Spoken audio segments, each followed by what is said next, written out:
Mommy, I'm bored. I'm bored. I'm bored. I'm bored. Ilan sa inyo ang may mga anak na favorite sentence ay, I'm bored?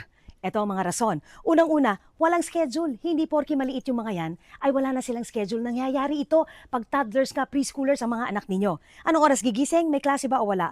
Pag walang klase, anong gagawin ninyo? Pagkagaling sa eskwelahan, ano ang inaasahan ng bata? Kailangan klaro yon. Number 2, boundaries as early as when they're in preschool.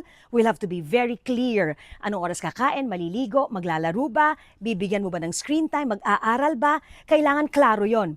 Kaya madalas nila sabihin, I'm bored.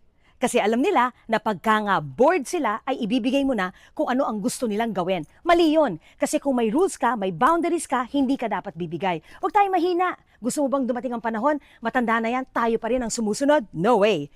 And you know what? Yung gadget na yan, no mother, no teacher, no friend, no relative, no one and nothing can be more interesting than what they see on the screen. So I encourage you to go out to the park, play with them, do a pillow fight, play with traditional toys. Kasi nga, pag hindi mo na binigay ang gadget, yan ang sasabihin, I'm bored. Di naman tayo lumaki ng ganyan, di ba?